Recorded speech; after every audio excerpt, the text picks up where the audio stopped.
चाय बना के लोगों को देता था, कब सा दर्द होता था, ये बोल के वो हमेशा लोगों को अपनी गरीबी का एहसास कराते। बाप ने कमाया, बेटे ने घुमाया, हमारा पैसा हमारे को देने को सिर्फ भाषण करना। मुल्क में इतनी तंगी चल रही है, ऐसा ही देश चलाएंगे लोगों को झगड़ा लगा के। मोदी झूठ बोलते हैं, इसीलिए हम क्या बोलते हैं, ये झूठ के सरदार है।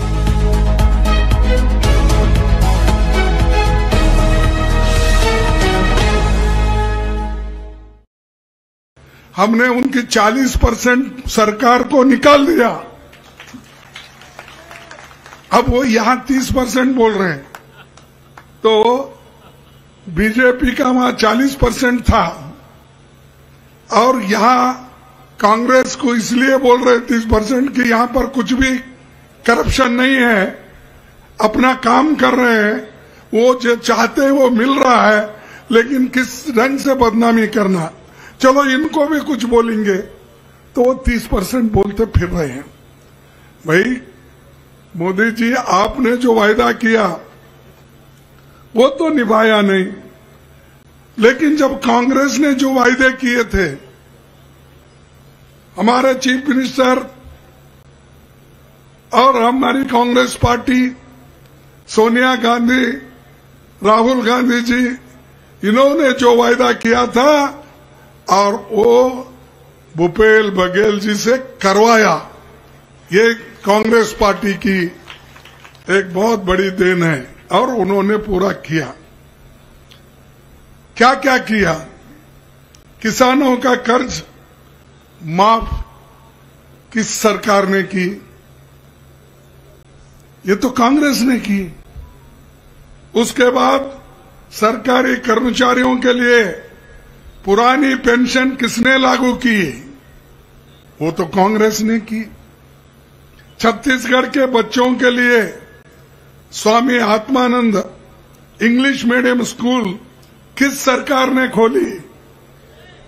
कौन खोले? कांग्रेस ने खोली। बिजली बिल आधा, मुफ्त इलाज, सस्ती दवाई किस सरकार ने किया? कांग्रेस ने।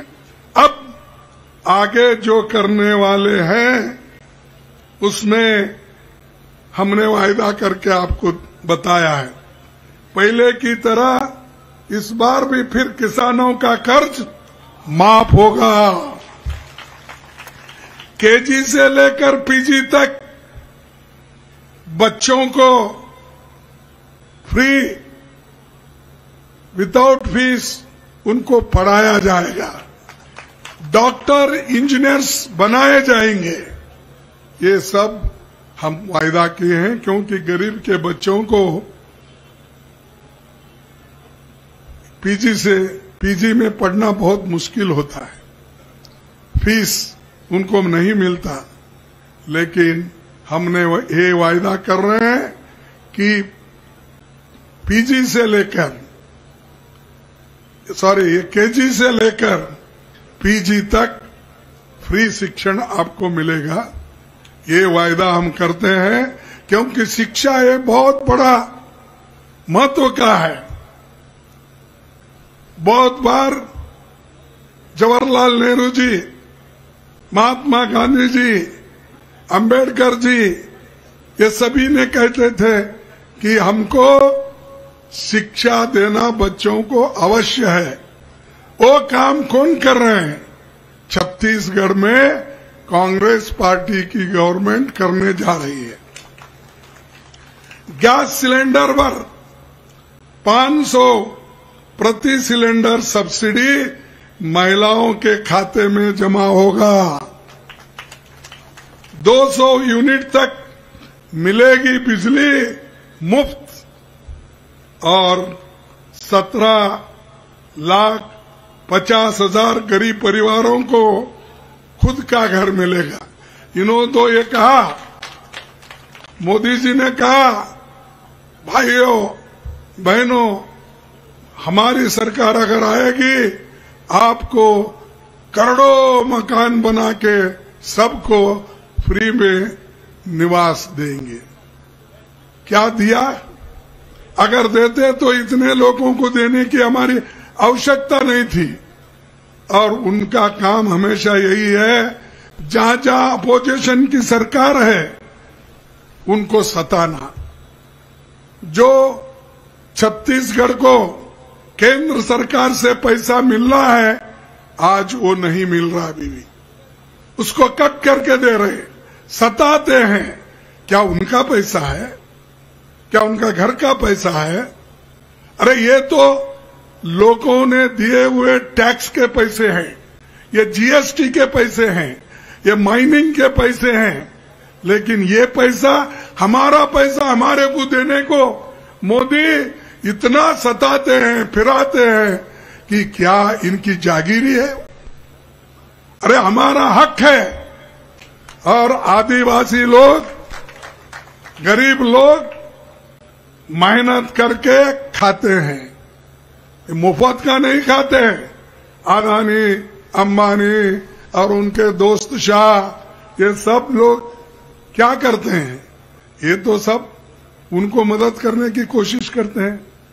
और यहां पर आज आदिवासी तड़प रहे और शेड्यूल कास्ट के लोग भी उतने ही वंचित है अपने हकूक से।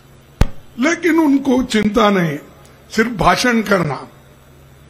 मुल्क में इतनी तंगी चल रही है, खास करके आपको मालूम है मणिपुर में कितना बहुत बड़ा नुकसान हो रहा है।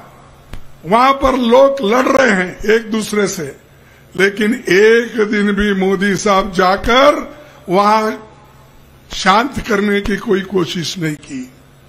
ऐसा ही देश चलाएंगे आप, लोगों को झगड़ा लगा के। और आज 8 महीने से वहां चल रहा है, आप आंखें मूंझ के बैठे हो और वो करप्ट है, ये करप्ट है। और ईडी, सीबीआई, इनकम टैक्स के सब एजेंटों को, ऑफिसरों को यहां डाल दिए हैं।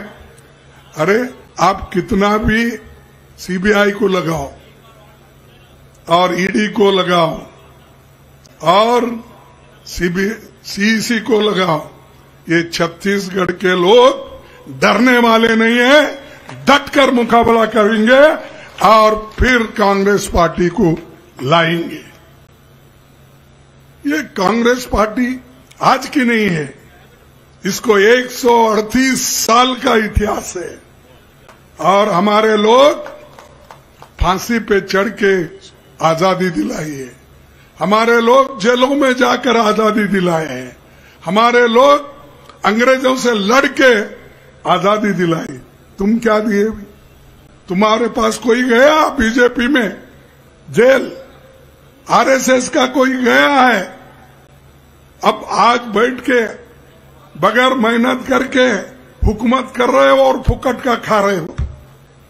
और ये लोग हमको सबक सिखाते हैं। कांग्रेस पार्टी 70 साल में कुछ नहीं किया। 70 साल में हम कुछ नहीं करते तो मोदी जी आप प्रधानमंत्री नहीं बनते थे, शाह साहब आप होम मिनिस्टर नहीं बनते थे। हमने किया, इस देश के संविधान को बचाया, इसलिए आपने उस कुर्सी पे बैठा है। लोकतंत्र को हमने बचाया, इसलिए वहां पर आप बैठे हैं। जवाहरलाल नेहरू जैसे व्यक्ति संविधान और लोकतंत्र के तहत चल के उन्होंने सब कुछ किया। एक आदमी को भी उन्होंने नहीं सताया, उल्टा उनके वाजपेयी भी तारीफ करते थे, इंदिरा गांधी जी का, नेहरू जी का। लेकिन यहां सुबह उठते ही बीजेपी वाले, मोदी जी सबको गालियां देने का एक ही, मैं समझता हूं उन्होंने गालियां देने का एक कारखाना ही खोला। हमारे फैक्ट्री थे बड़े बड़े, बीएल, बीएचईएल और दूसरे टेलीफोनिक इंडस्ट्री, फर्टिलाइजर, ये कारखाने हम खोले। लेकिन मोदी साहब गालियां देने का एक कारखाना खोले और झूठ बोलने का कारखाना है उनके पास। हर जगह झूठ बोलते हैं। अगर मैं कहूं तो बार बार ये लोग यही कहते हैं। क्या बोला उन्होंने? 2014 में हुकूमत में आने से पहले, भाइयों और बहनों, तुम लोगों को अगर मेरी सरकार आ गई, तुम लोगों को मैं बाहर से जो एक कांग्रेस वाले काला धन रखे हैं वो लाकर हर एक के जेब में 15-15 लाख डालूंगा। डाल दिए। फिर झूठा कौन बोल रहे हैं? कौन झूठ बोल रहे हैं? आप बताइए। मोदी झूठ, या मोदी झूठ बोलना या नहीं तो तुम झूठ बोलना, लेकर चुप बैठे होंगे। नहीं ना, तो मोदी झूठ बोल रहा है।